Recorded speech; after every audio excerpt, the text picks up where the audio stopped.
Professor de Criminologia e Direito Penal da Faculdade de Direito da Universidade de São Paulo, o advogado Maurício Stigman Dieter é pós-doutor pela Universidade do Estado do Rio de Janeiro, fez estudos na Alemanha e trabalhou como professor convidado em universidades da Colômbia e Inglaterra. Autor do livro Política Criminal Atuarial, A Criminologia do Fim da História, o jurista também participou da obra coletiva Comentários a uma Sentença Anunciada, o caso Lula, lançado no ano passado. Analista crítico das políticas de segurança e do funcionamento do sistema judicial brasileiro, Maurício Dieter defende que em um Estado democrático de direito, toda e qualquer política pública deve primar pelo respeito integral aos direitos e garantias fundamentais do cidadão. Nosso convidado de hoje não dá descanso à justiça. Maurício Dieter tem se destacado como uma das vozes mais atentas e críticas do sistema judicial brasileiro.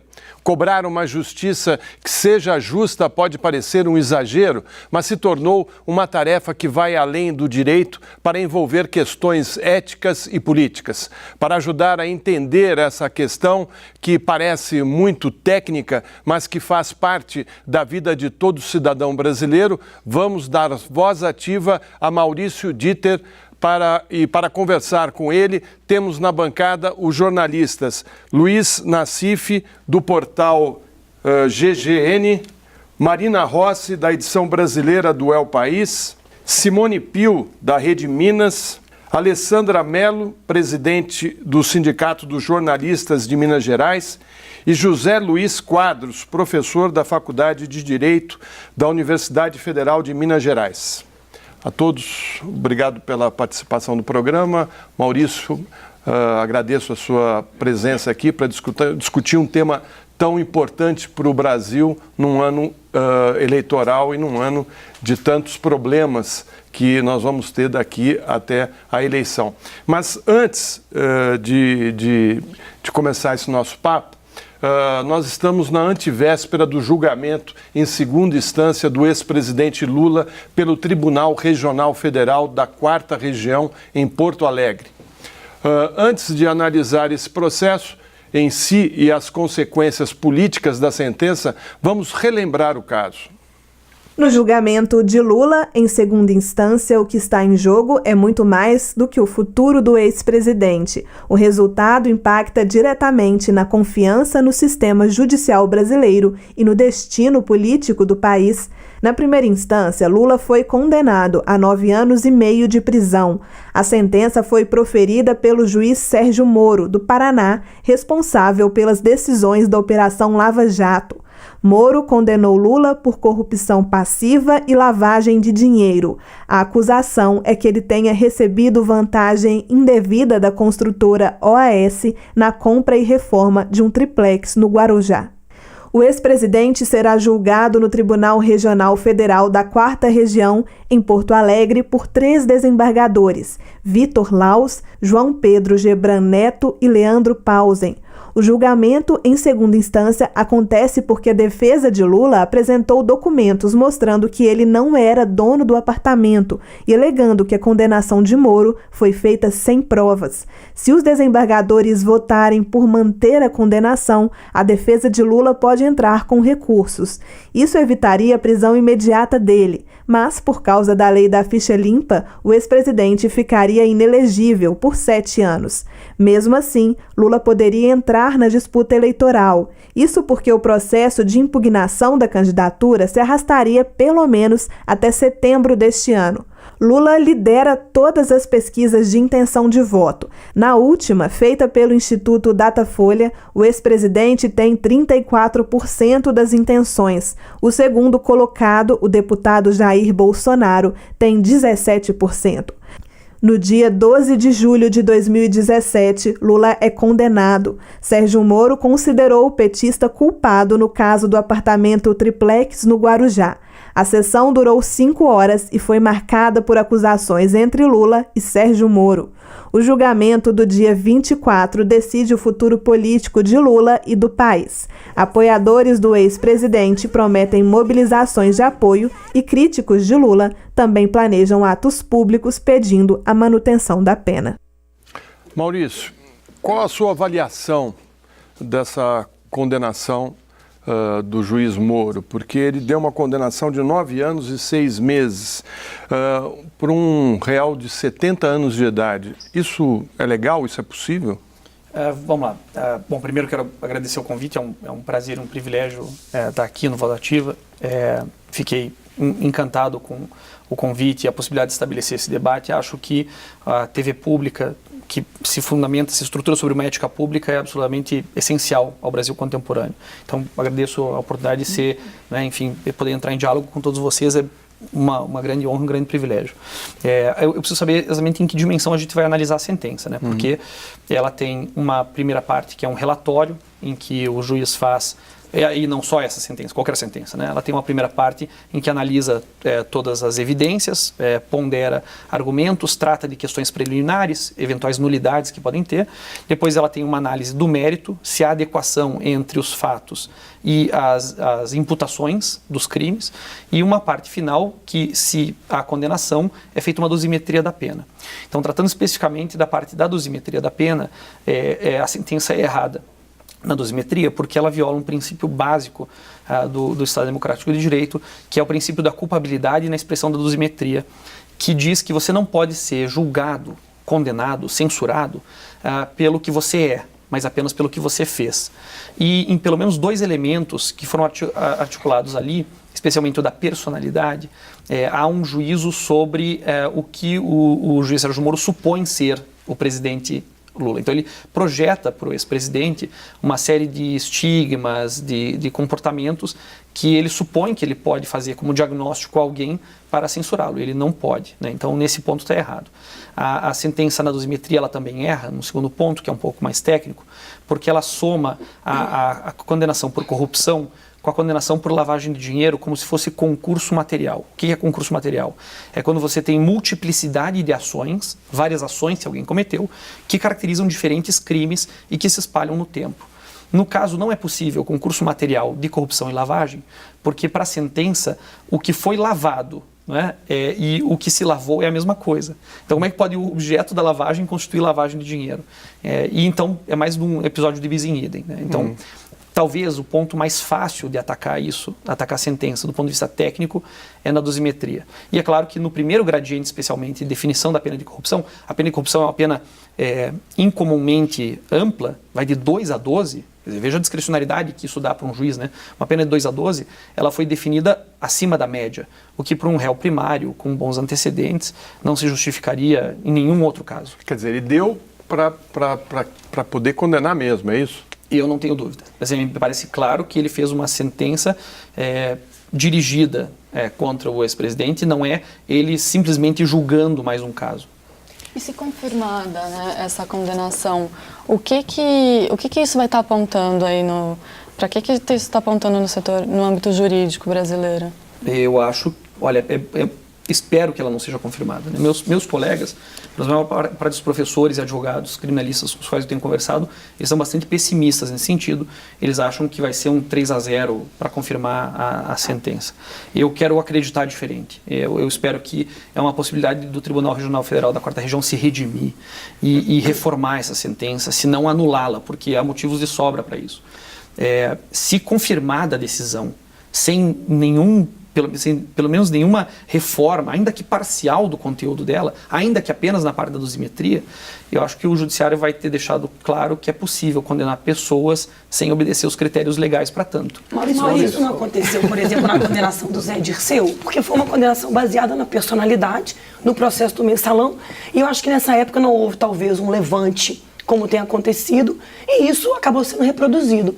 Porque a sensação que a gente tem é essa, de que eu posso completar abriu lá, né? Dela. Você está falando de erros técnicos. Você está falando de um judiciário que pode confirmar erros técnicos. Ora, isso não é nenhuma novidade nesse país. Isso tem acontecido. A Alessandra acabou de citar um exemplo, né?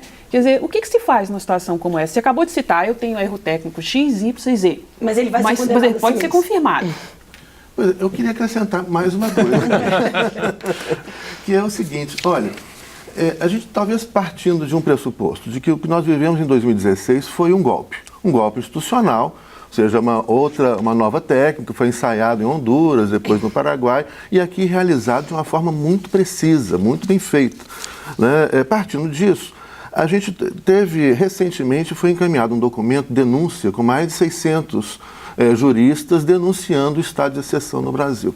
Olha, eu acho que dentro disso nós não se trata de uma questão técnica mais, né? Nós temos um golpe de Estado, um estado de exceção, nós não estamos vivendo um estado de direito no Brasil, do qual faz parte, né, uma parte importante do Poder Judiciário, do Ministério Público, desse golpe participou o Legislativo e temos um governo ilegítimo. Eu acho que dentro disso não dá para esperar muita coisa diferente, ou seja, já foram longe demais para não condenar o Lula. Eu acho que vão condenar. Você concorda com essa hipótese assim, de que a gente está vivendo um estado de exceção, é uma nova forma, né, de um estado de exceção, onde os juízes decidem desconectados da lei, né, segundo a cabeça deles? Vamos lá. São duas dimensões. Eu vou tentar atender a primeira, que ainda é possível fazer análises técnicas do judiciário num contexto de intensa politização do judiciário? Tem que ser. Porque o direito não é propriamente uma ciência no sentido de sua verificabilidade. Eu não posso, ela não é uma ciência como as ciências naturais, por exemplo. Ela é uma técnica, certo? Então, diante de problemas complexos, você tem princípios que orientam a produção de significados dos termos jurídicos e uma série de previsões normativas que são ou não adequadas para atender aquela questão. Eu concordo que fazer uma análise técnica da sentença do juiz Sérgio Moro contra o ex-presidente Lula requer um certo esforço, porque você vai ter que, numa falsa ingenuidade, abstrair a questão política, mas acho que é possível analisar a sentença pelo seu mérito técnico. E aí é onde está o seu demérito, porque ela não atende os pressupostos mínimos de tecnicidade. E acho que é possível, sim, um paralelismo não só com a sentença, o acordo no caso do mensalão, mas inúmeros outros casos que fazem o cotidiano da justiça. Não sei se concordo com o fato de que não houve reação na época. Acho que houve, mas ela não foi ouvida, né? Eu me lembro também no meio universitário, todos nós condenamos, mas assim, com muita ênfase, o uso, por exemplo, de teorias de maneira completamente equivocada. A teoria do domínio do fato foi utilizada pelo STF de maneira escandalosamente equivocada, a ponto de os principais interlocutores dessa teoria, com os seus fundadores, terem escrito os artigos dizendo, olha, o que vocês disseram é a teoria do domínio do fato na cabeça de vocês, porque a teoria não trata disso, né? A teoria do domínio do fato é uma teoria restritiva do autor. Ela limita o alcance da atribuição de autoria. E o Supremo utilizou essa teoria para ampliar o conceito de autoria. Quer dizer, tomou o valor nominal da tese e utilizou como se fosse o seu conteúdo, que mostra uma ignorância absurda, né, por um Tribunal Supremo que deveria ter pessoas com notório saber jurídico. Eu me lembro, inclusive, não vou citar nominalmente o ministro, mas eles nem sabiam pronunciar o nome do sujeito corretamente que fez a teoria. Você pode dizer, um preciosismo, né? Dizem, mas se você estuda, né? Já imaginou um físico falando do Einstein? Pô, escute, eu imaginei que você conhece, né? Você conhece o métier, né? Então eles não sabiam nem dizer o nome do autor. Então, os erros técnicos, aí eu estou de acordo com vocês, eles se entraram dentro do ambiente jurídico, e o ambiente jurídico hoje sofre de uma grave atecnia. Podemos discutir por quê que o direito baixou o seu nível técnico de maneira tão grosseira, tão vulgar. E podemos discutir se nesse caso foi uma manipulação específica para esse fim ou se apenas segue, né, uma cadeia de decisões de baixa qualidade teórica. Quem é pobre no Brasil está acostumado com isso, né? As pessoas que são condenadas por tráfico ou por roubo acumulado com quadrilha, elas vivem a pobreza teórica do direito cotidianamente. Você falou isso, inclusive, em uma das palestras que você fez, eu até acompanhei, e você falou que parece que você estudou mais de 5.000 penas, não é isso? Sentenças. Isso. E aí você falou, se as pessoas vissem como elas são feitas, quer dizer, nós estamos falando de um caso famoso aqui, mas no dia a dia eu acho que isso está aí no judiciário, né? O tempo todo as pessoas estão tendo a vida delas decididas por técnicos, operadores do direito, que estão, não sei, não usando a tecnicidade ou, enfim. Há um grande risco quando a hermenêutica perde. A hermenêutica é o esforço pelo qual você atribui significado às palavras da lei, certo? Eu não posso limitar isso a uma atividade meramente interpretativa, porque isso hoje é o escudo de uma certa canalice, que fala, essa é minha interpretação. Mas escute, você não pode interpretar quando o que você interpreta diz o sentido contrário, né? Veja o que, por exemplo, o Supremo fez no inciso 57 do artigo 5º da Constituição, que diz que ninguém será considerado culpado senão após trânsito em julgado. Eles disseram que não estava escrito aquilo. Há um limite para a interpretação, certo? Mas aparentemente não há mais, né? A gente se inscreve nisso que o professor Rubens Casara definiria como pós-democracia. Aquilo que parece ser excepcional se transforma em cotidiano, e você tem uma justiça que é basicamente lotérica. Você deu sorte de cair com tal juiz. Mas escute, que direito é esse que depende do voluntarismo, da idiosincrasia ou de, enfim, questões individuais? Maurício, pois não. Agora, em termos objetivos aí, digamos que você tenha lá 2-1 ou 3-0 no julgamento, quais são os passos seguintes, levando em conta não apenas a parte penal, mas a parte eleitoral também, e levando em conta essas discussões que ainda não são definitivas no Supremo sobre prisão após sentença de segunda instância? Eu espero que o Supremo venha rever essa decisão, né? Porque eu gostaria de contextualizar um pouco essa questão, pelo menos do meu ponto de vista. Nassif, qual que é o maior crime contra a humanidade em curso no país hoje? É o sistema carcerário, tá? Então, nós sabemos que tem trabalhadores sendo escravizados, fazendo costuras em roupas, nós sabemos da exploração do trabalho infantil, da prostituição infantil, e tudo isso é horrível. Mas em termos sistemáticos, o maior crime contra a humanidade em curso no país é o sistema carcerário. Então eu parto do seguinte pressuposto: se no meu horizonte essa é a minha Auschwitz, né, esse é o maior crime contra a humanidade em curso, eu não consigo hoje pensar formas de ampliar esse drama. Qualquer nova forma de criminalização, de aumento de pena, tudo isso para mim, assim, ainda que com boas intenções, fruto de ativismo, eu acho que deveria ficar fora. Então, eu sempre parto dessa perspectiva. Eu não consigo justificar condenações com esse horizonte em vista. Quando o Supremo mudou a posição dele, ele abriu as portas, e não foi só esse movimento, vários movimentos aqui são coordenados. Por exemplo, a dificuldade na prescrição. A prescrição era a principal forma de absolvição, a principal forma de absolvição no país. Eles tornaram a prescrição mais difícil. O que isso vai produzir? Mais gente presa. Como se eu precisasse de mais um ser humano preso num sistema com 726 mil presos, né? E a decisão do Supremo, sem levar em conta o episódio Lula especificamente, mas ela já começou a produzir efeitos. E os efeitos, eles vão aparecer nas rebeliões sucessivas, no drama carcerário, na expressão social do drama carcerário, porque para cada pessoa presa você tem uma família que vive essa relação, né, dentro e fora de maneira contínua, no empobrecimento da população, na utilização do cárcere como mecanismo de controle social e não apenas para repressão de fatos puníveis. Então eu acho que por esses motivos, por ter se dado conta tardiamente da realidade a qual se endereçava, o Supremo vai rever a posição e vai cancelar essa posição inconstitucional e autoritária que admite a prisão provisória depois de um julgamento colegiado, que não tem. E aí você pode dizer, mas nos outros países, escute, a Constituição brasileira não autoriza isso. A decisão do Supremo é manifestamente inconstitucional, é frontalmente inconstitucional, a ponto de produzir perplexidade em sala de aula. Acho que eles vão rever essa posição. E por que isso nos interessa nesse caso? Porque revendo essa posição, acho possível que eles também suspendam o efeito da condenação para a prisão imediata. Na verdade, o presidente do Tribunal Regional Federal do Código já deixou claro que eles não vão assim se manifestar. O que tem acontecido na prática é que os julgamentos feitos pelos tribunais de justiça ou tribunais regionais federais escolhem os casos em que eles querem cumprir imediatamente a pena e outros que eles não querem. Acho que até para acalmar os ânimos, eles já deixaram claro que eles não vão colocar a expedição de mandado de prisão imediatamente. Mas, ao mesmo tempo, eles admitem tacitamente que vai haver condenação. Eu acho que sim. Né? Há um sentido para isso. Que é uma coisa assim meio louca, né? O juiz, antes do julgamento, admitir tacitamente, porque eu sou do tempo em que o juiz só falava nos autos. Foi o que me ensinou o professor Manuel Eu, como repórter há 20 anos, Gomes, ele falava isso. Sou desse tempo. Quer dizer que para você o julgamento do ex-presidente Lula é um julgamento político e não de justiça, porque a delação que foi feita pela OAS, ela não tem o menor fundamento. Né? Ela não tem provas materiais. Né? Eu gostaria que o senhor explicasse um pouco isso para o telespectador, porque eles ficam falando num triplex, no Guarujá, no qual o ex-presidente teve apenas uma vez, nunca usufruiu, nem ele, nem a família dele, né?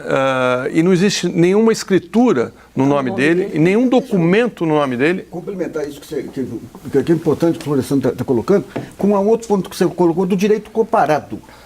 Quer dizer, aqui, quando a gente pega o Código Penal, nos seus artigos e outros, é claramente definido o que é crime e o que não é crime. Essas interpretações que eles fazem do direito alemão e do direito americano comportariam isso aí ou estão chutando? Isso é um absurdo. Vamos lá. Então, é complicado isso, né? Porque eu vou tentar dimensionar isso numa parte técnica, fazendo aquele exercício, né? Conhecendo o contexto político, como é que você avalia a parte técnica? Eu acho que também os professores têm uma certa responsabilidade de não poder simplesmente anunciar isso de maneira como propaganda. É uma fraude, é um escândalo. A gente tem que sentar e analisar isso, e houve um esforço grande de juristas de tentar passar isso, né, pelo pente fino de uma análise técnica. Às vezes o pente estoura, porque não passa, não tem como, né? Mas vamos tratar então especificamente do caso da acusação de corrupção. É absolutamente impossível, porque são 3 verbos, né, definidos no tipo legal, no crime. E nenhum deles aconteceu. Primeiro, ele não pode ter recebido, né, vantagem ou promessa, porque o apartamento não está pronto, certo? Então, receber implicaria receber uma propriedade que você pode usar, gozar, dispor, fruir. Ele não tem como exercer direitos proprietários. Isso é uma coisa que não existe, né, que não está pronta, que não foi entregue. O segundo ponto, não há prova de que ele tenha solicitado isso. A sentença menciona conversas entre o senhor Paulo Okamoto e João Vacari Neto com o Léo Pinheiro, né, que dizem que eles deixaram claro para ele que o presidente teria interesse, né, mais ou menos como dizer assim para a construtora, olha, por que vocês não fazem a reforma desse triplex? É capaz que agrade aos olhos do presidente. Algo implícito, certo? Mas você não tem, de fato, você não tem prova nenhuma de que o ex-presidente sabia disso ou queria isso. Pelo contrário, as evidências que nós temos indicam que ele não queria esse apartamento, e inclusive uma declaração que foi sumariamente desconsiderada, mas é bastante incrível, que ele dizia, olha, se eu for para a praia no Guarujá, metade das pessoas me mata, metade das pessoas me abraça, paz eu não vou ter, então eu não quero esse apartamento. Também é estranho, que uma pessoa vá receber um apartamento mobiliado para uso pessoal, e no caso dele visita uma vez só, mas mesmo no caso da ex-primeira-dama, que toda a decoração tenha sido feita. Imagine, a cozinha, a sala, tudo mobiliado, e ela não fez visita a nenhum dos lugares. Queriam mobiliar, sabe? Não parece a atitude de alguém interessado no apartamento, sumariamente desconsiderar as visitas, né? Aí você pode dizer, bom, mas isso não quer dizer nada. Bom, mas também, se isso não quer dizer nada a favor, não pode ser usado contra, né? E foi isso que a sentença fez. Disse, olha o nível de suposição, disse que o desinteresse pelo apartamento era parte da estratégia para poder tê-lo. É uma inversão absoluta, não faz o menor sentido. Ele já não era mais presidente da República. Não entrei nem nessa parte ainda, porque é a segunda parte da análise técnica. Então, as evidências que você tem indicam no sentido de que ele não recebeu, porque é logicamente impossível, né? E aí também acho que não adianta insistir nessa tecla, porque não é disso que se trata, né? Ele não recebeu, ele não solicitou, e aí vem a hipótese mais temerária, que é ele ter aceito a promessa, tá? Vamos esgarçar as evidências que nós temos e dizer que sim, seria possível supor, presumir, claro que não é possível condenar alguém por isso, mas vamos fazer o exercício mental de que é possível presumir de que ele tenha aceito a promessa de um upgrade no apartamento que ele estava financiando, né, por um apartamento superior. O problema daí é o seguinte, a corrupção exige o que a gente chama de quid pro quo, né, uma coisa pela outra. Eu te dou um apartamento, você me dá um contrato na Petrobras. Isso não tem. E aí, para contornar isso, o juiz Sérgio Moro aí vai numa teoria que está errada, que está mal utilizada, em precedentes que não são o que ele diz, que diz que o próprio fato dele estar na condição do cargo público já é em si um ato de corrupção. Não é. Ele teria que ter, pelo menos, prometido ou dado algo como vantagem. Como ele não achou isso, ele fez essa remissão torta, né, e se referindo especificamente a 2 precedentes estadunidenses, em que ele convenientemente não percebe que o crime que está em jogo não é bribery, é extortion. E é uma diferença importante, porque bribery exige esse quid pro quo. E mesmo no caso de extortion, que estava sob análise em um desses casos, havia recebimento de dinheiro, o que no caso não teve. Então, para contornar problemas reais do direito penal brasileiro, foi feito o mau uso, o uso equivocado de teorias estrangeiras. E aí nós vamos chegar num outro ponto que tem sido constante, não só nessa sentença, mas em toda a Operação Lava Jato, que é uma falsa erudição das pessoas que estão lá, que ficam citando, né, teorias ou precedentes que elas não sentaram de verdade para estudar. Eu recentemente vi numa manifestação do Ministério Público do Rio de Janeiro, uma referência a um criminólogo chamado Edwin Sutherland, sobre o qual já foram escritos rios de tinta. Eles tomam um valor, o nome da teoria, e acham que aquilo é a teoria. E estão aplicando aquilo um pouco para embelezamento, acho, para... Essa teoria probabilística aí, se tem a probabilidade, o conjunto de probabilidades, logo é culpa. De onde que eles tiram isso? Da cabeça deles, porque isso não tem base material nenhuma, né? Isso é muito grave. Eu também acho. Mas aí é o sintoma disso, em que isso bate na nossa porta, né? Então eu vou dizer a vocês aqui todos, e as pessoas que nos assistem, se vocês dependem hoje da técnica diante de uma acusação criminal, vai que amanhã vocês são acusados de algum crime e me perguntem se há previsibilidade na decisão. Não tenho a menor condição de saber. Talvez estudando os precedentes de um juiz eu possa dizer, olha, parece que ele vai por essa linha ou por essa, mas a legalidade, como aquele ponto que cristalizava a cidadania diante do poder público, esse nós perdemos a tempo. Eu tenho que fazer uma interrupção aqui, o Voz Ativa vai fazer um pequeno intervalo e a gente volta já já conversando com Maurício Dieter.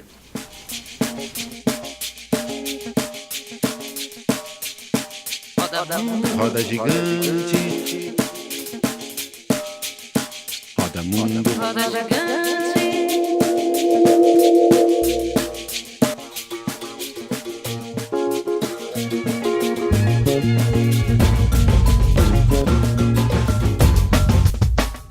A gente quer ter voz ativa no nosso destino mandar.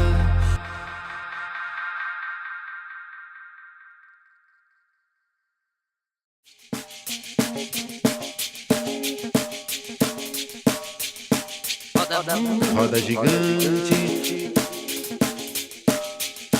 roda mundo, roda gigante.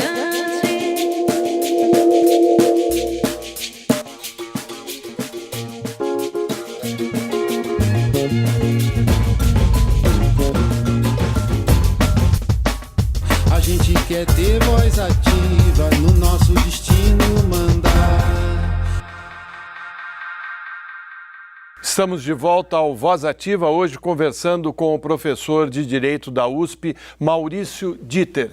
Você é um dos críticos mais ferrenhos do projeto do Ministério Público Federal, que ficou conhecido, Maurício, como as 10 medidas contra a corrupção.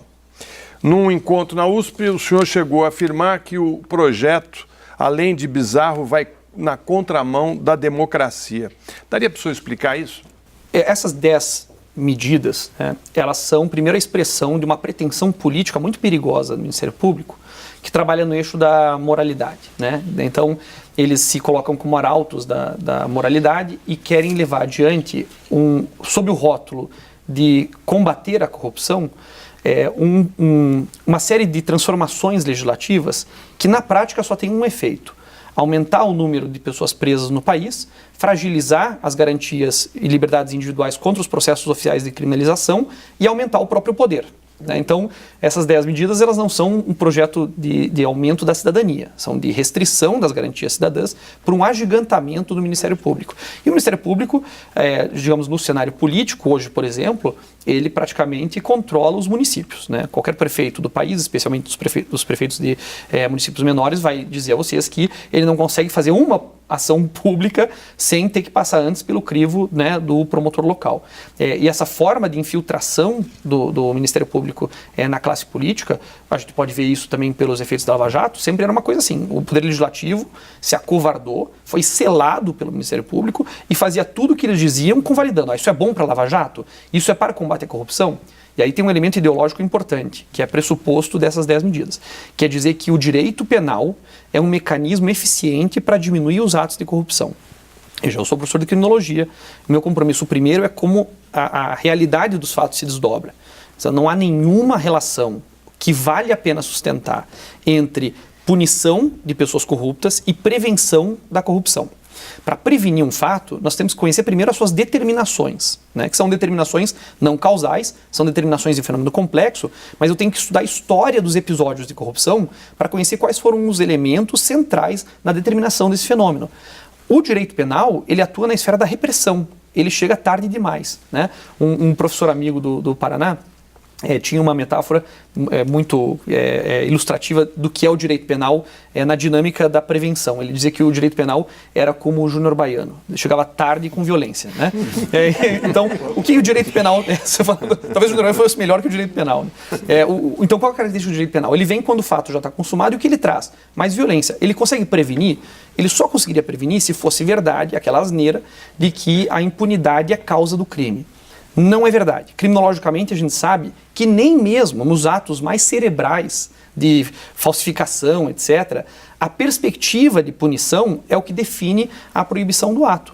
Ou nos atos mais vulgares, por exemplo. Vejam, um sujeito que é dono do morro no Rio de Janeiro, ele tem uma expectativa de vida livre de, no máximo, 2 anos. Menos. Quer dizer, esse sujeito sabe que vai ser morto ou preso e ainda assim ele quer ser o dono do morro. Então, da onde que se tira a ideia de que a punição certa vai evitar o crime? O Luiz está me chamando ali porque ele quer fazer uma... E depois vamos para o professor Luiz. Quando você fala nas maneiras de prevenir a corrupção, um dos fatores de corrupção é onde tem muito dinheiro sem transparência e sem controle. Sim. Onde você tem a decisão absoluta sem ter transparência. Eu pergunto o seguinte, sem insinuar suspeitas, ou levantando algumas suspeitas, o Instituto da Delação Premiada criou um mercado milionário. Uma decisão de um juiz junto com o procurador pode reduzir uma multa de 100 milhões para 3 milhões, pode reduzir uma prisão de 20 anos para 2 anos em domicílio, pode definir quem vai ser punido ou não. Nós temos casos que nós levantamos lá no GGN, no DCM, que foi caso Trafigura, por exemplo, que é talvez a maior corrupção dentro da Petrobras, porque mexia com volumes bilionários de comercialização diária de combustíveis. Que o sujeito saiu com 3 milhões de reais de multa e a Trafigura some, por exemplo. Na sua opinião, primeiro, tem transparência nesses sistemas? Os sistemas de pesos, de freios, de contrapesos, aí funciona nesse caso? Ou essa luta sagrada contra a corrupção acabou criando um manto de impunidade para quem para quem propõe a delação? Acho que essa é uma excelente questão, né? Não há controle republicano, não há controle... primeiro não há publicidade, então como haveria controle externo e rigoroso dos acordos de delação, né? Então primeiro quero deixar minha posição pessoal bem clara, né? A advocacia criminal no Brasil também está diante de um impasse. Existem advogados que fazem delação e outros que não fazem. Eu estou entre os que não fazem. Eu acho que mediar esse tipo de acordo é antiético. Essa é a minha posição. Outros advogados entendem que não e sustentam que isso é uma estratégia de defesa. Eu acho que isso não pode ser qualificado como estratégia de defesa, isso pode ser qualificado talvez como o último suspiro de alguém que não tem. Mas mesmo assim, como se defender. Mas mesmo assim, a ideia de se livrar incriminando os outros, a troca de benefício, no horizonte penal brasileiro, do meu ponto de vista, só se justificaria em uma hipótese, que é a hipótese em que o sujeito arrependido conta à polícia o local do cativeiro de uma vítima de sequestro. Nesse caso, eu acho que está tudo bem, né? Enfim, oferecer um acordo de colaboração com um prêmio de redução da pena, etc. A advocacia criminal mudou porque nessa opção apareceu muito dinheiro, né? E se fizeram personalidades, e se criou um imaginário hoje, né? De repente meus alunos na USP acham que sintoma de sucesso é ser advogado que faz delação para ganhar fortunas em um instante, né? Sem dedicação. Eu venho de uma outra escola da advocacia criminal. Eu acho que os valores centrais da advocacia criminal brasileira, que foi forjada no malho frio da ditadura, é ética, técnica e combatividade. E isso tem faltado muito à advocacia brasileira. Ética, técnica e o fato de você enfrentar, né, o julgador, o acusador, sem querer conquistar a simpatia ou a boa graça dele. É uma postura do advogado do Lula, por exemplo, que até surpreende umas pessoas, como que ele contesta e se contrapõe tão veemente com o Lula, né? Com o Moro. Se você analisasse não a questão dos advogados, porque a delação não é uma ciência como a ciência criminal. Não, de repente surgem advogados sem história que ficam especialistas em delação. Ser especialista em delação, mas e a única pré-condição é ter uma boa relação com o procurador e com o juiz. Então eu queria que analisasse Qual que é o grau de transparência do juiz e dos procuradores? Acho que a análise está feita na tua pergunta, E qual não há o papel transparência da imprensa? alguma. Qual o papel da imprensa? Porque criou-se um espetáculo em cima das delações, né? Olha, nós estamos falando mal de parte da advocacia criminal, vamos falar pior então da imprensa, porque é o papel mais canalha que existe, é da imprensa brasileira em relação à questão criminal. Olha, eu gostaria de pensar um Estado em que não se mostrasse o rosto dos suspeitos. Mas não só se mostra o rosto, como se mostra o sujeito, sabe, olha, sem cabelo, com um uniforme laranja, quer dizer, humilhado, quer dizer, o êxtase que você produz, né? E você pode não ter nenhuma simpatia por essas pessoas, né? Os grandes banqueiros. Ninguém está pedindo para você ser simpático a eles. Pelo contrário, tem uma série de pessoas que foram alvos da operação e até hoje são vítimas, digamos, de processo de criminalização, pelas quais eu não tenho a menor vontade de dividir um chimarrão, né? De chamar para a mesa de jantar. Mas eu entendo que os direitos deles são os meus. Quando a imprensa compra essa ideia, né, de que o escândalo é pauta, de que você explorar a dor das pessoas que foram vítimas de tragédias com microfone, né, de maneira canalha, você sente muito a falta do seu filho, o que você espera do judiciário, ou então de confrontar pessoas que são acusadas ainda, né, de corrupção, ou celebrar, por exemplo, o fato de que pessoas, né, enfim, sexagenárias, septuagenárias, octogenárias são presas como forma de revanchismo. A imprensa aqui cria a pressão que se articula sobre os juízes e que tem feito hoje eles reverem decisões. Se a gente for tratar rapidamente, por exemplo, do indulto de Natal, se não fosse a cobertura que a imprensa deu, a reação negativa que dizia de maneira mentirosa que isso iria beneficiar pessoas da Lava Jato, com certeza a Procuradoria-Geral da República, que deveria estar acima dessas questões, não teria entrado com um pedido que depois o presidente do STF teria deferido para impedir parte do indulto. Quer dizer, olha, ou a imprensa começa a ter um pouco de responsabilidade, ou ela vai cavar o próprio buraco do qual ela não vai conseguir sair. Bom, eu acho que você colocou uma questão, e pronunciou uma palavrinha muito importante, que é a questão da ideologia. E a pergunta que eu queria fazer já no final do outro bloco é, será que é uma questão só de despreparo de alguns juízes, membros do Ministério Público, ou é uma questão ideológica? Ou seja, será que agora a gente não está vendo efetivamente qual que é a cara do sistema judiciário? Porque as pessoas pobres já vivem isso há muito tempo. É um juiz que ignora a lei, que ignora os fatos, que não lê o processo, né, e que julga ideologicamente. Né? Na verdade, talvez a gente esteja... E aí vem uma outra pergunta. Será que o sistema está funcionando mal ou o sistema é esse mesmo? Ele foi criado para isso, né? Ele não está funcionando mal, ele está funcionando muito bem para quem interessa. É por aí que eu queria... Do ponto de vista do sistema de justiça criminal, você tem razão, né? O sistema de justiça criminal, ele não foi feito... Veja lá. O dever ser dele é resistir às pretensões punitivas do Estado, certo?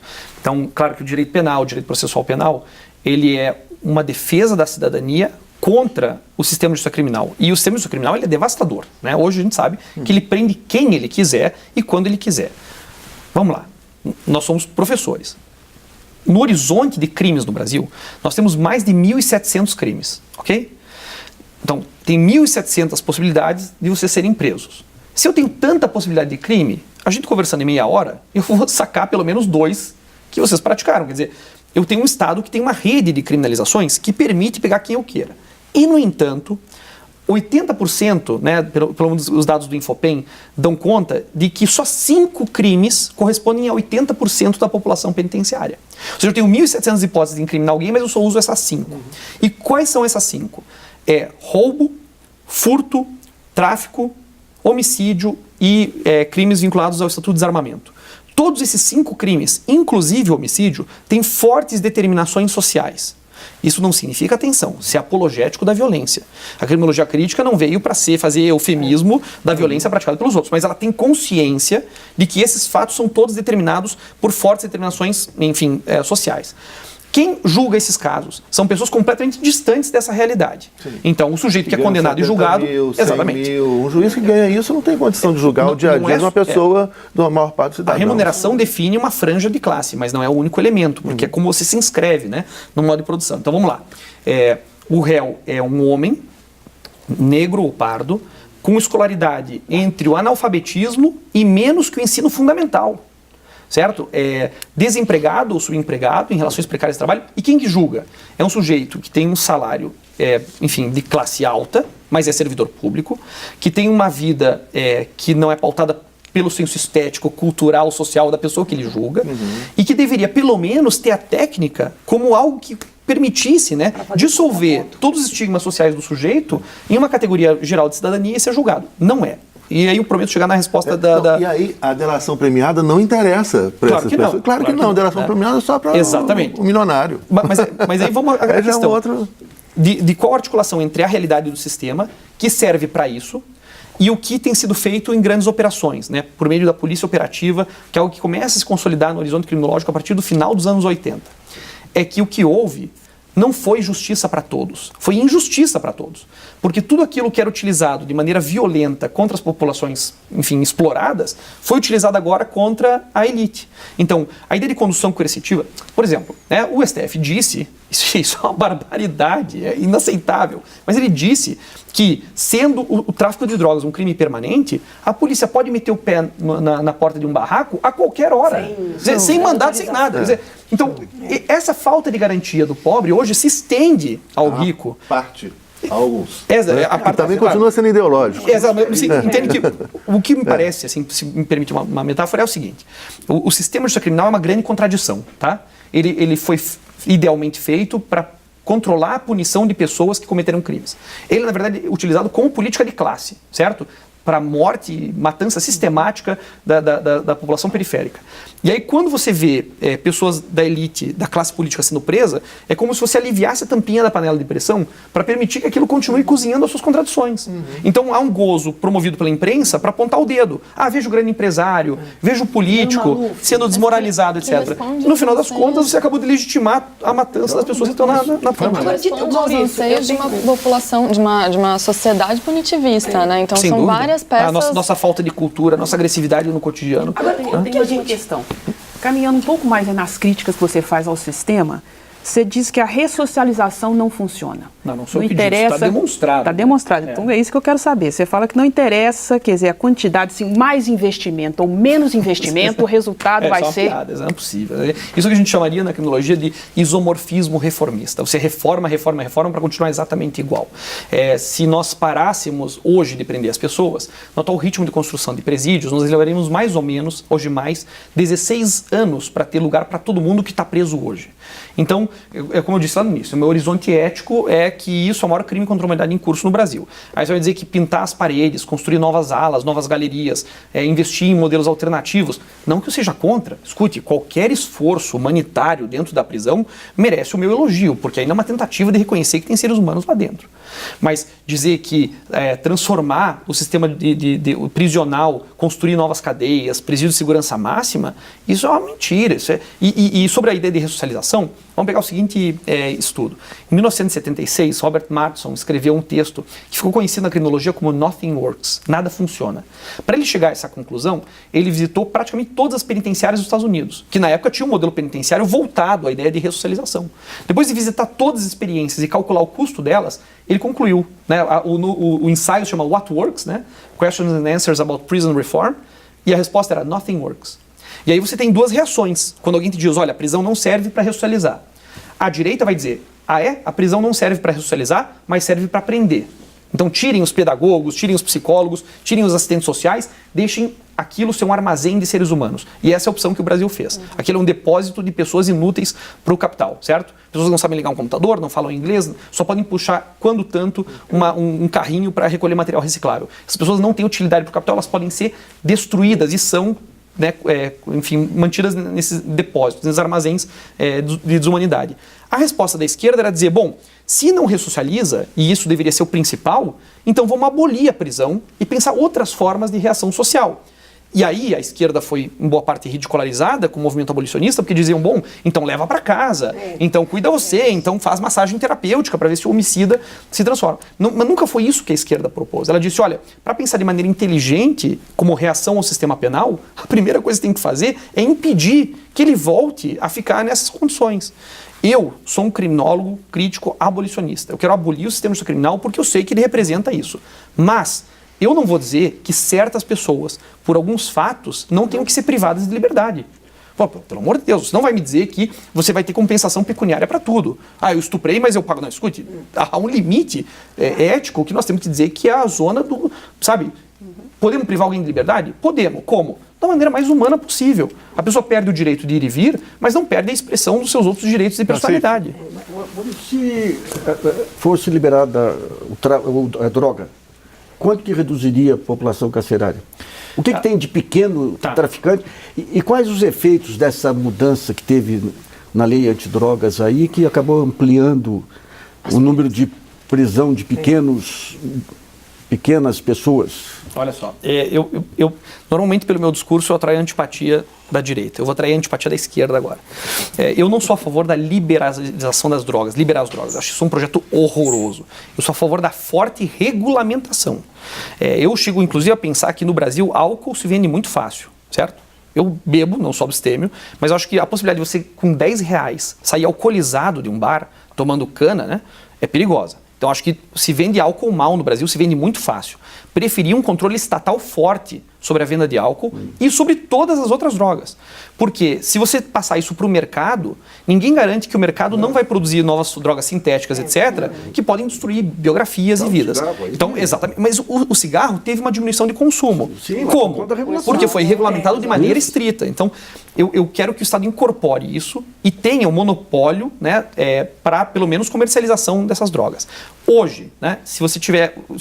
Os dados do sistema penitenciário, eles oscilam bastante. O CNJ, por exemplo, tem 80 mil pessoas a menos na prisão do que o Infopem. Quer dizer, olha o cálculo que nós temos. Né? E veja, isso dá o sentido da importância que o Estado dá para essas pessoas. Né? Em que 80 mil pessoas são um dado variável. Hoje, nós tiraríamos da prisão 26% da população penitenciária. Imediatamente. Né? E a diminuição expressiva da violência provocada pela disputa do comércio. Mas eu tenho que ser responsável no que eu estou dizendo.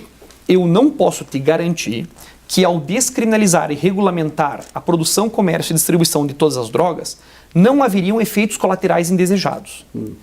Considerando que o comércio da droga suporta parte da economia de lugares periféricos, quem me garante que o número de roubos não vai aumentar?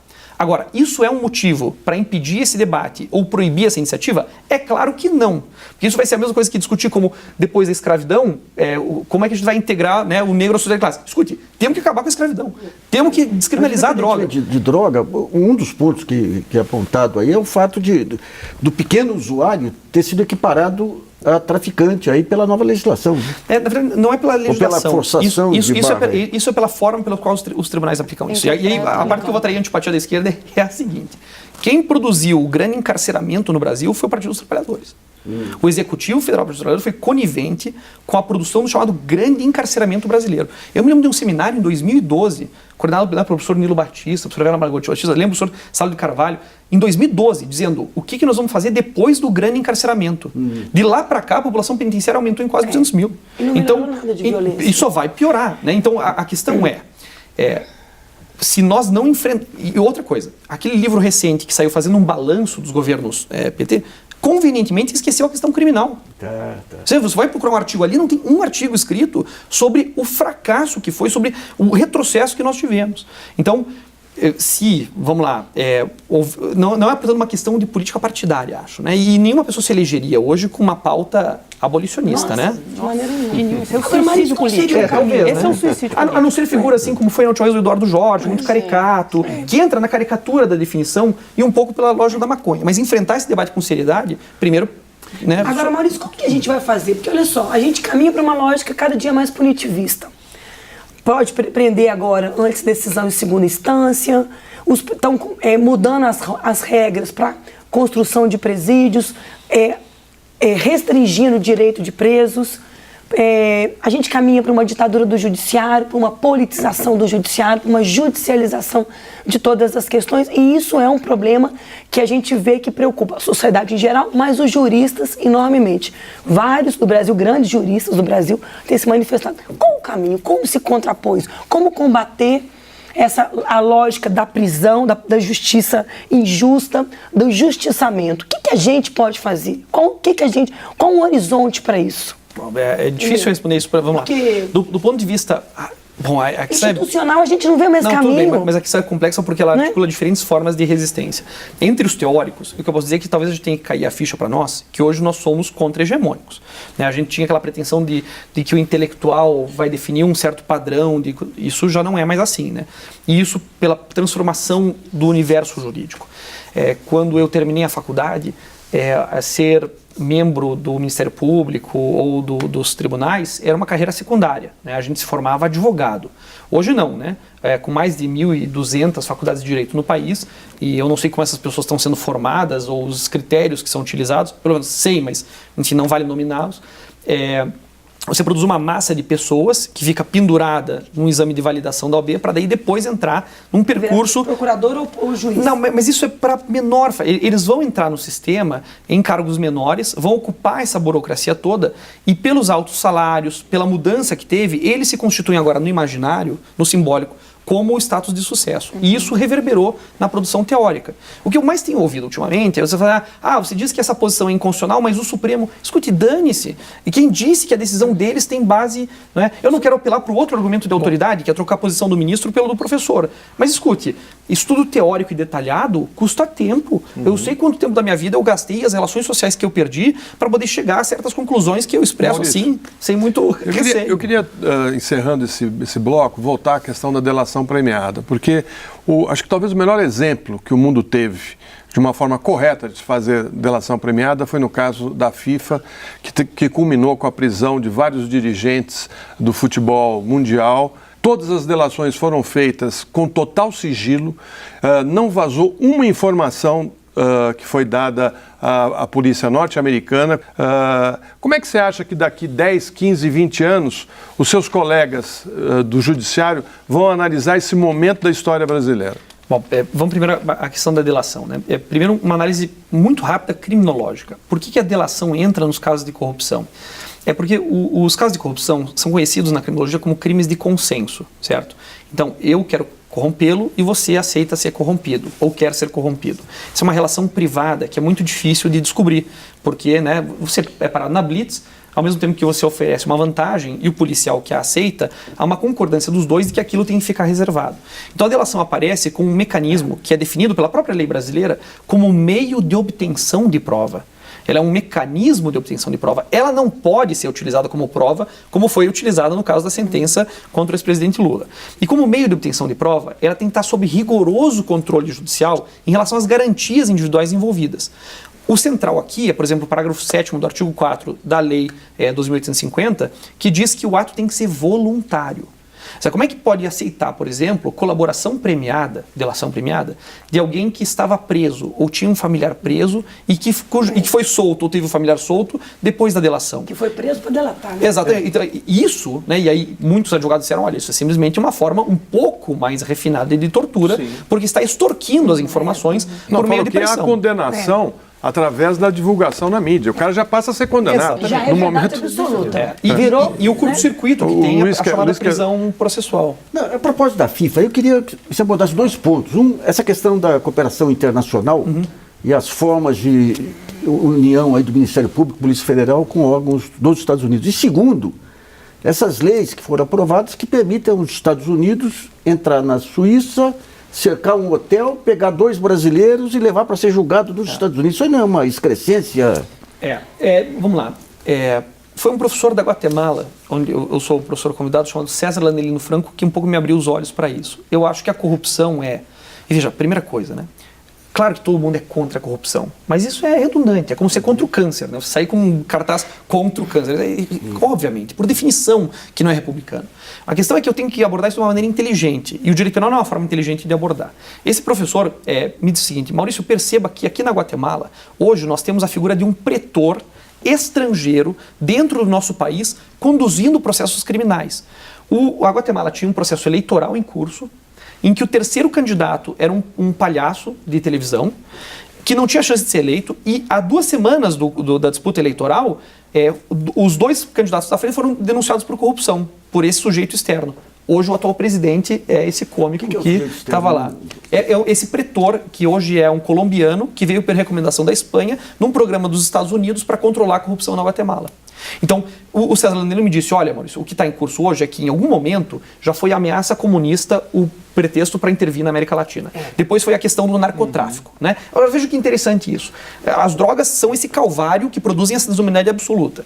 Quando a Polícia Federal trocou agora o seu mando, procurem na entrevista ver quantas vezes aparece narcotráfico. Já não aparece. Né? O tráfico de drogas é um assunto secundário. Agora, corrupção falado de uma outra vez, ou seja, da ameaça comunista para o tráfico de drogas, eu diria que corrupção hoje é o grande mote para novas formas imperialistas de intervenção.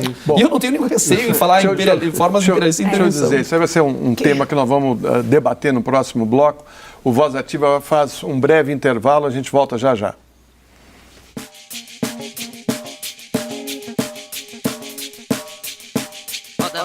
Roda gigante, roda mundo, roda gigante.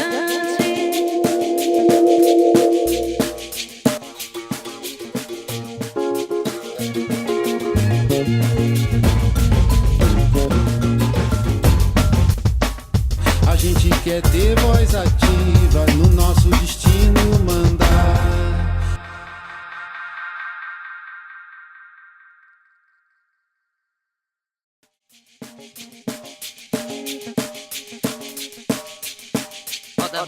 Roda gigante, roda mundo, roda gigante.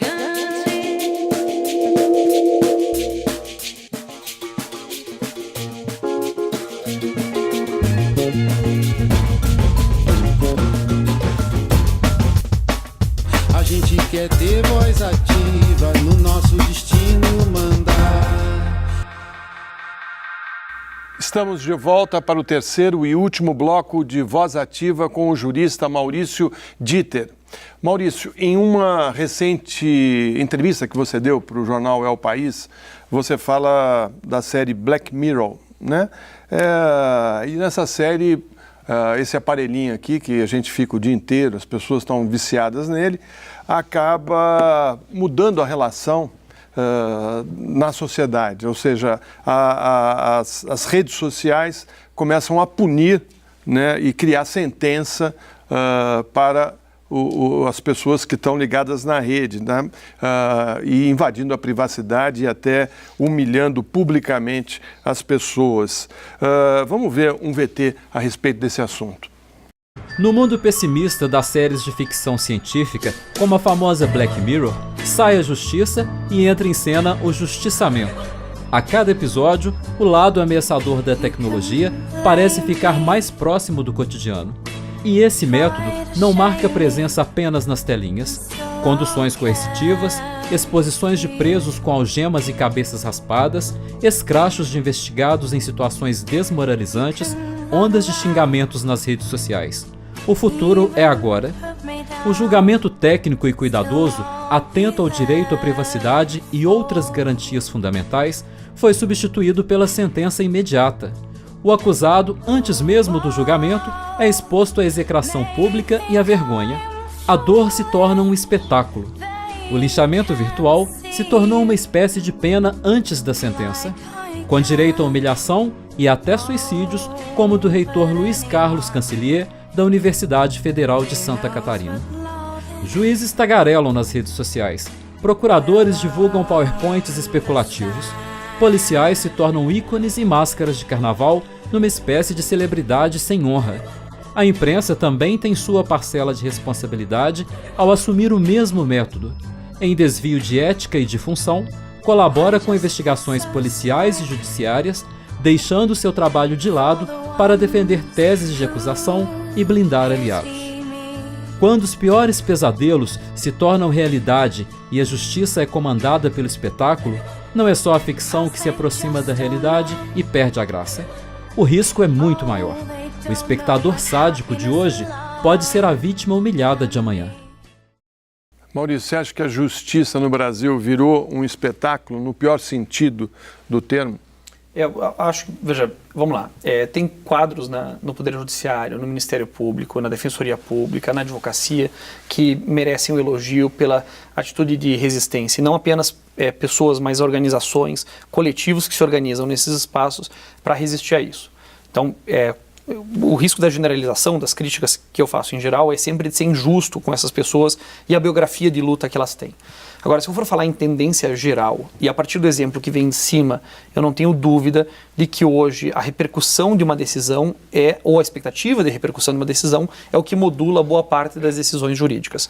Eu mencionei há pouco tempo agora a questão do indulto de Natal. O indulto não estava em discussão, não é particularmente um indulto polêmico, qualquer coisa que possa soltar um pouco de pessoas de um sistema absolutamente desumano mereceria o aplauso público, e no entanto, em pouco tempo, por conta de uma mentira, de que isso beneficiaria pessoas que foram criminalizadas pela Lava Jato, como se a Lava Jato fosse o critério máximo de juridicidade das decisões, acabou por fazer com que a Procuradoria tomasse uma ação, né, para mudar isso. Então, em que medida todas as garantias que um juiz tem, o fato da irredutibilidade salarial, o fato dele não poder ser movido, né, da sua competência por uma questão política, essas garantias são dadas aos juízes para que eles tomem decisões impopulares. Se é para agradar o público, eu não preciso de juiz, eu posso pedir um Pôncio Pilatos de ocasião qualquer para lavar as mãos e dizer, bom, já que vocês querem, né, matem esse sujeito.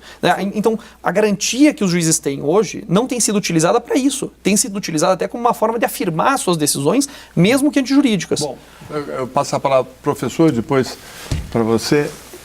Eu queria só a gente voltar ao final do bloco anterior, né? Essa conexão internacional. Acho que é muito importante a gente não perder de vista isso, que é um contexto que está dentro de uma lógica global, de poder global. No final do governo Obama, onde começam essas políticas de combate à corrupção internacional, etc., e como que isso também faz parte de um processo de desestabilização de governos democráticos, populares, cada um com seu viés distinto, mas a gente pode ver isso na Venezuela, né, o mesmo discurso de corrupção, sempre seletivo, né, claro, né, na Argentina, com relação ao governo da Cristina Kirchner, e isso vai se repetindo, ou seja, isso faz... no golpe... isso é muito interessante falar do lawfare. Há uma política, há um objetivo nisso tudo, que passa pelas relações internacionais. Né? Claro. Mas o que é interessante no Brasil é que o Brasil, ao mesmo tempo em que ele transita por ideias, né, que estão na estratosfera, ele tem os pés enfiados na lama. Então, uma das coisas engraçadas em relação a isso, com conexão com a série Black Mirror, é um pouco o seguinte: nós sentimos o drama do Black Mirror ao mesmo tempo em que a gente produz a morte sistemática de pessoas pobres a título de combate ao tráfico. Então, ao mesmo tempo que existe uma preocupação em nos inscrevermos na nova ordem global de combate à corrupção, nós continuamos com práticas genocidas no campo mais baixo do controle social. Na verdade, nós somos vítimas desse combate de corrupção. Sim, claro. A América Latina é vítima. Nos dois polos, né? Então, assim, a aderência ao novo discurso punitivo é o reforço da velha barbárie do cotidiano. Sim. Então, o que interessa no Brasil sempre é isso. Assim, ao mesmo tempo que a gente não se descola das determinações geopolíticas, a gente tem um drama que nos precede em termos de mínima sociabilidade e eles se catalisam, né? Eles não se antagonizam, eles vão atuando em conjunto. Então, o resultado é aumento da injustiça, aumento da repressão penal, aumento do controle social. Então, um sujeito, por exemplo, um rapaz negro de 19 anos, com ensino, sei lá, apenas fundamental, também tem um celular no bolso. Então ele sofre toda a repressão, que é típica da repressão violenta destinada a ele, e mais toda a violência simbólica, que é determinada pela nova tecnologia. Depois o Nassif. Até no VT ali citou que essa questão da fake news. E eu acho que é um assunto que vai dominar as eleições esse ano, né? E mais uma vez a justiça vai ficar para ela decidir o que é ou não fake news. Mais uma vez a justiça, tudo sendo judicializado, a justiça se interferindo. Como que lidar com isso? Posso comentar dentro dessa linha? O que você achou das declarações do ministro Luiz Fux, futuro presidente do Tribunal Superior Eleitoral, que ele vai atuar não apenas para reprimir, mas para preventivamente em relação ao fake news, inclusive com bloqueio de bens, com... E paralelo a isso... Isso aí não é censura prévia, não é um... E paralelo a isso, Nassif, tem uma coisa já orquestrada dessas corporações das redes sociais, grandes, Google, Facebook, etc., de fazer um controle também, que a gente não sabe de qual modo esse controle vai ser feito, para definir o que é ou não fake news, jogando para baixo a bel prazer sites de notícia que ele considera que não são verdadeiros. Hoje pode... E qual é o conceito de verdadeiro? Claro, vamos lá. Que eles vão adotar. A politização do judiciário já é preocupante. Agora, a extensão dessa politização para o judiciário chamar para si a atividade de definir o que é correto de ser produzido como informação é um absurdo, né? Vamos lá, eu quero ser otimista aqui, né? Eu acho que isso é um movimento pendular. A gente brinca de que no fundo do poço a gente descobre sucessivos alçapões, né? E tem sido assim. Mas em algum momento isso tem que parar. E esse pêndulo tem que voltar para a democracia, no sentido de que as pessoas possam voltar. Verdade, pelo menos verdade nesse sentido, não do ponto de vista científico, mas verdade como produção daquilo que é conhecimento verdadeiro para a produção de sociabilidades, tem que ser socialmente referenciado. E hoje não é socialmente referenciado, porque ou alguém de maneira autoritária diz que vai dizer o que é verdade para nós, ou então pessoas que a gente nem conhece do mercado, quer dizer, ou o Estado ou o mercado, vão produzir a verdade que nos é conveniente e que, não por acaso, também é conveniente a eles. Eu acho que, em parte, a própria esquerda ajudou a cavar essa cova, sabe? E eu não digo isso com prazer nenhum. É que me parece que a ideia de desqualificar a classe política, desqualificar os partidos políticos, foi um tremendo tiro no pé dos movimentos sociais organizados dos últimos anos, né? Se você pegar a forma pela qual as pautas na esquerda têm sido construídas, como às vezes a própria esquerda celebra novas formas de criminalização, ou então se jacta quando o inimigo político que é o vítima, dos processos de criminalização, também abasteceu com que algumas pessoas se arvorassem o direito de poder definir o que é correto em termos de informação para processos de tomada de decisão. Então, desqualificamos a classe política, mas a gente vai ter que votar na urna em candidatos pré-definidos, vinculados a partidos políticos, com as biografias que a gente conhece. Então, vejam como o próprio Tribunal Eleitoral, nas campanhas que ele lança, né, às vésperas da eleição, veja o histórico do seu candidato, ele está se enganando para nos enganar, como se eu, nessa margem que eu tenho, eu pudesse produzir transformação social.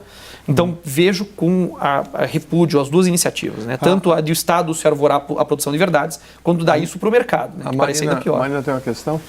Não, eu queria só que você fizesse um paralelo para a gente, assim, pensando nas eleições dos Estados Unidos, né? A esquerda tem uma culpa aqui de tratar os partidos políticos de oposição da maneira como tratou e como a imprensa, de maneira geral, tratou Donald Trump nos Estados Unidos e fez com que ele se elegesse, né? Então, assim, qual que é o nosso papel aqui nesse ano que é tão crucial para o Brasil? Vamos lá, o Donald Trump é um fenômeno, eu acho, um pouco mais complexo do que a própria... Eu acabei de ler o livro que saiu sobre ele, né, o Fire and Fury, que dá um pouco a dimensão de que, aparentemente, nós temos um imbecil na Casa Branca, né? O livro é explícito nesse sentido e digo, olha, não é só que ele parece um imbecil, ele é esse sujeito estúpido 100% do tempo. Só que ele não se elegeu apenas por ser essa figura caricata do antipolítico. Qual que é a lição? A verdade é que ele atendeu a anseios da classe trabalhadora que a esquerda não conseguia atender. E aí está uma coisa que a esquerda tem que aprender logo. Vamos discutir no Brasil, certo? Se a gente pegar o fenômeno Bolsonaro, a gente pode dizer que ele apenas faz nas pessoas emergir o fascismo que estava latente. Mas eles esquecem também que quando você discute classificações que definem as pessoas no mundo, você coloca elas num lugar de instabilidade, que quando aparece um movimento fascista dizendo que isso é assim, muitas pessoas se sentem reconhecidas nesse movimento. Então eu sou um grande opositor da lógica da problematização, da desconstrução, porque isso é uma crítica impotente que abastece os adversários, que se privilegiam desse discurso de relativização daquilo que é socialmente referenciado, e digo isso em nenhuma perspectiva conservadora, digo, se você sempre coloca as questões de uma maneira cínica ou irônica sob debate, você nunca vai conseguir endereçar as questões centrais que realmente afetam a classe trabalhadora no Brasil. E aí, quando um candidato de direita consegue capitalizar isso, restituindo uma ordem que parecia em crise, ele aparece como herói. E foi assim que o Donald Trump apareceu. Ele disse, olha, terceirizaram os trabalhos, deram nossos trabalhos para mexicanos. E, ou seja, a xenofobia desse discurso. Mas é verdade, os americanos tinham terceirizado a força de trabalho e a classe trabalhadora estadunidense tinha perdido trabalho. Ele falou, eu vou trazer esses trabalhos de volta. Então eles estão vendo os filhos deles com menos oportunidade, com baixa instrução, porque imigrantes agora com escolaridade superior estão pegando os trabalhos que eles supunham ser deles. E ele fala, eu vou construir um muro. Então a gente diz que isso mas escute, isso tem uma profunda conexão com a realidade social das pessoas. A incapacidade da esquerda... Isso lembra um pouco até o Brasil, né, com o Nordeste. teste. Exato, né? de não reconhecer qual que é a demanda real dessas pessoas. Mas qual é a lição? O que a gente tem que fazer de diferente? Veja só, primeiro parte eu acho que a gente tem que voltar a pensar em partidos de esquerda e disputar o espaço de esquerda dentro dos partidos políticos. Eu tenho estudantes vinculados ao movimento Passe Livre pelos quais eu tenho uma maior admiração. Esses rapazes, essas moças, eles são assim, aquilo que orgulha um professor. Mas eu te pergunto, quanto custa a passagem hoje em São Paulo? O movimento Passe Livre talvez foi um dos movimentos democráticos nas jornadas de junho mais bonitos que nós tivemos recentemente. No que ele se transformou? Ele foi capitalizado por boa parte da direita, que utilizou as próprias estratégias que eles haviam demonstrado como possíveis para fazer pressão política contra. Então eu gostaria de pensar num resgate partidário da luta social. Eu queria voltar um pouquinho aqui para essa questão da espetacularização da punição, que é o que a gente vê inclusive na série. A gente parece que vive, depois de tudo que a gente falou aqui, um show de realidade patrocinada, né? Em muitos momentos, principalmente com relação ao judiciário. Como é que você vê essa questão de tudo que a gente falou aqui? Você acha que nós estamos num momento em que tudo isso é um ápice de todas essa problemática que nós estamos colocando aqui, que a gente pode caminhar, aprender algumas coisas depois disso? Ou você é pessimista e, de acordo com a série, lá você vê assim, uma distopia, um futuro assim bem negro para a gente com relação a todas essas questões? A lição clássica da sociologia brasileira, pelo menos eu aprendi sociologia assim, era que você tem pessimismo na análise e otimismo na ação. Uma análise realista do que é o sistema de justiça criminal e do que ele tem se transformado, e de você perceber que as coisas que eu digo, que juro, me parecem óbvias, né? Até quando dizem, é uma das vozes. Escute, o que eu estou dizendo aqui, eu aprendi com os meus professores nas aulas mais elementares de direito, né? Que esse discurso hoje pareça uma voz de resistência é algo que me faz acender o sinal amarelo. Pelo amor de Deus, isso deveria ser o consenso, o pressuposto das coisas que nós vamos fazer. Eu já fui mais pessimista, supondo que tinha luz no fim do túnel, mas era o trem vindo, né? E não a perspectiva de saída. Hoje eu mudei um pouco isso, porque eu consigo ver que você não consegue esgarçar o poder político a tal ponto sem que ele reaja. Eu fiz 3 audiências públicas nos últimos 2 anos e o clima que eu senti no Senado e na Câmara era de medo, diante das câmeras, da TV Câmara, etc., de passar uma opinião de que você podia ser levemente contra o combate à corrupção, etc. Agora eu já não sinto mais tanto isso. Estou sentindo que esse pêndulo eu acho que vai voltar, porque eu não acho até que ponto ele pode desgraçar mais, e a classe política vai voltar a ter controle do poder judiciário, porque ela precisa disso ou ela vai ser refém desse poder para sempre. Como que isso vai acontecer? Eu imagino que deve se levar em conta que já existem elementos suficientes para se pensar em impeachment de ministros do Supremo Tribunal Federal. Eles deram motivos concretos, muito mais concretos do que de impeachment do Executivo Federal, nos 2 casos, tanto no caso Collor quanto no caso Dilma, são casos jurídicos muito mais frágeis do que eles poderiam nos abastecer se fosse o caso, e nós temos que começar a pensar em mandato para os ministros do Supremo e do STJ. Eles não podem ficar lá o resto da vida. Eu acho que um limite razoável aí seria 12 anos, mas tem que ter troca de poder, porque aquilo é um lugar que, como qualquer lugar de poder, né, envaidece, corrompe no sentido ético em relação às finalidades que a pessoa se propõe, né, e cria um sentido para eles de que as decisões deles são imaculadas, que elas definem um horizonte jurídico de atuação. Deuses do Olimpo. E a gente perde cientificidade nesse processo. Estou jogando um pouquinho mais de água aí nesse otimismo aí. A gente tem uma dispersão de poderes hoje total, né? O juiz de primeira instância em relação a hierarquia do judiciário, o procurador, o policial federal de lá, a juíza aqui que justifica uma invasão de universidade. Ao mesmo tempo, uma dispersão enorme do poder de organização da opinião pública. A Globo conseguiu colocar a pessoa na rua para derrubar uma presidente, não consegue mais. E é possível que toda a campanha contra o Bolsonaro não entre não reverbere junto ao pessoal do... Por outro lado, você tem esse avanço do Ministério Público, órgãos de controle, das organizações criminosas que assumiram uma posição no país inédita. E as redes sociais diluindo completamente a noção de partidos aí. Você acredita que é possível alguma saída que não passe por um Bonaparte mais adiante lá? Acho que eu gostaria de pensar que sim. Ainda gostaria de pensar que é possível um movimento de massas que restitua esses elementos que são do século XVIII e que definiriam Veja, há uma questão que me interessa muito, que eu tenho debatido muito com os estudantes, que eu frequentemente entro em confronto com eles, com certas questões que parecem para eles libertárias e que me parecem para mim perda de potência na crítica. Existe uma casquinha muito fina que define, por exemplo, regras de etiqueta.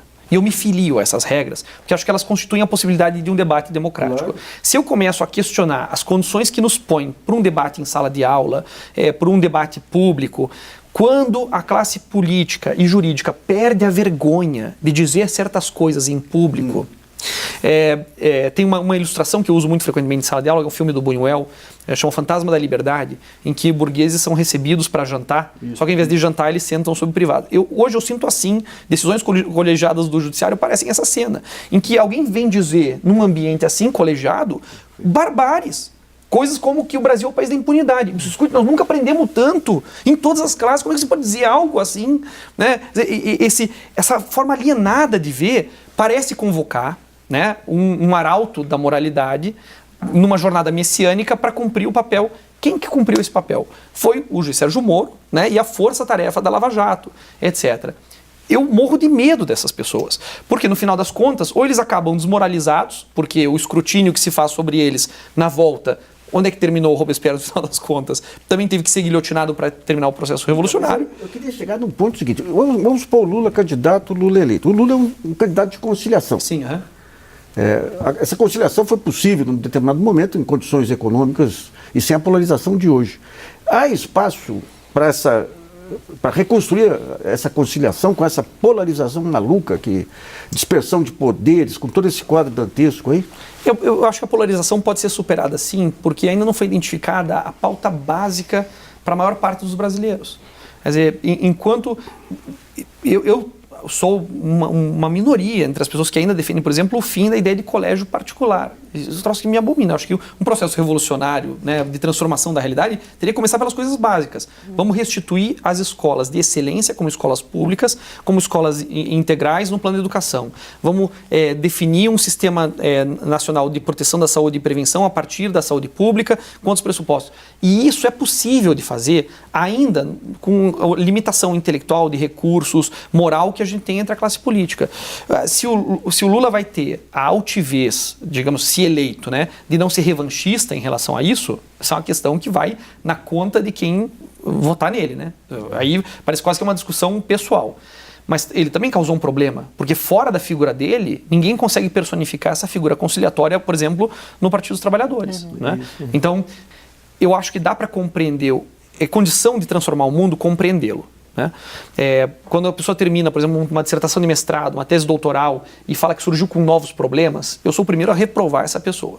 Você chega de novos problemas, eu já tenho problemas suficientes. O que eu quero são respostas concretas para essas questões.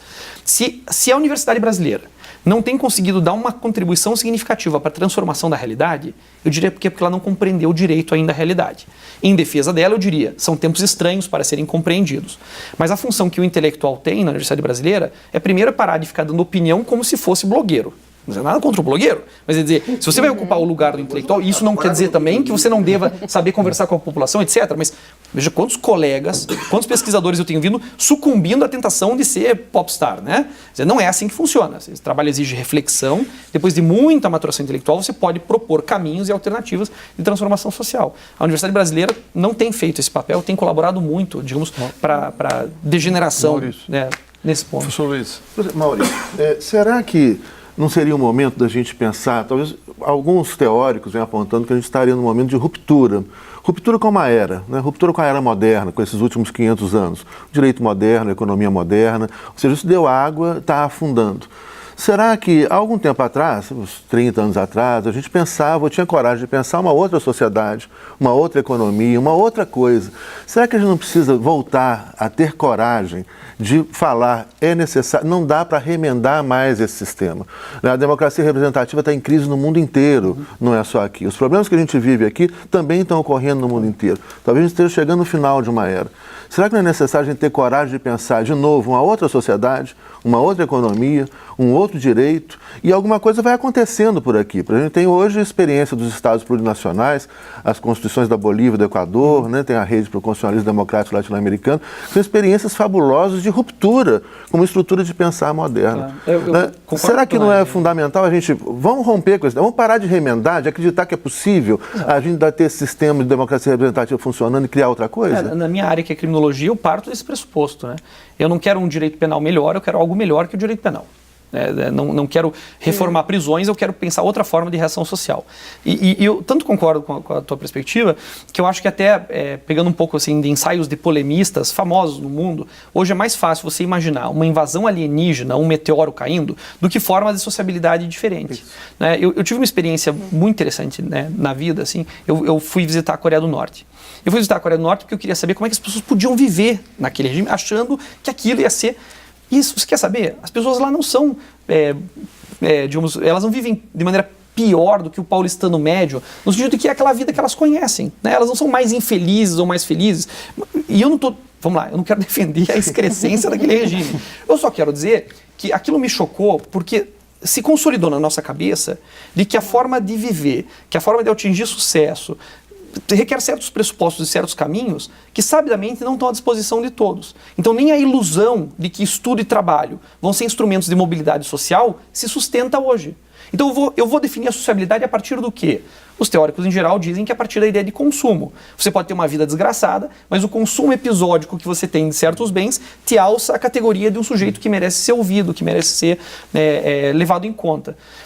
Para que você possa pensar uma nova configuração do direito, especialmente, em relação a isso, você vai ter que abandonar os pressupostos que permitem a manutenção desse modo de vida. E o direito penal aqui é central, porque o direito civil, o direito tributário, eles basicamente permitem a circulação do capital, né? Eles viabilizam, mas o direito penal ele está vinculado à exploração, né? Quer dizer, é ele que assegura a divisão de classes no sentido mais radical, visível. E eu não preciso te mostrar uma estatística para isso, basta a gente visitar a primeira penitenciária. Felizmente, nosso tempo está chegando no fim. Antes de encerrar o programa, eu queria que você rapidamente dissesse o que você espera da decisão que vai analisar a pena imposta ao presidente Lula. Olha, eu gostaria de ver uma decisão técnica. Eu gostaria de ver um debate técnico qualificado sobre a sentença. Os desembargadores federais que estão lá, eles têm capacidade para fazer isso, né? Eu falei há algum tempo assim sobre, por exemplo, que em muitos casos eu não reconheço em muitos juízes a aptidão técnica de excelência, ou isso não se expressa nas suas decisões, mas a lei dos desembargadores federais é que eles têm condições técnicas para fazer esse julgamento de maneira técnica. Se eu for aderir à versão que está nos bastidores, né, entre os criminalistas e criminólogos, se anuncia uma condenação. Mas eu quero acreditar que, se for feito um exame técnico, não há solução possível que não seja uma absolvição. Seja uma absolvição porque o caso não se sustenta do ponto de vista da tipicidade objetiva e subjetiva, seja porque a pena está prescrita, se ela for feita como deve ser feita.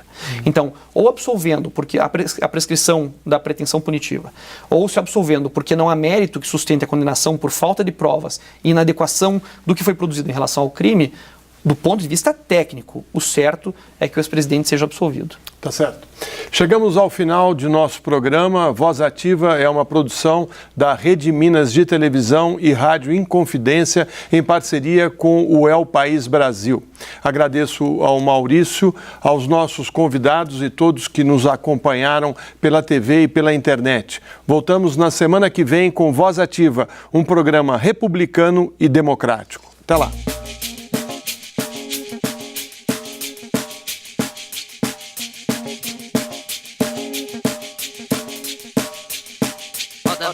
Roda gigante, roda mundo, roda gigante.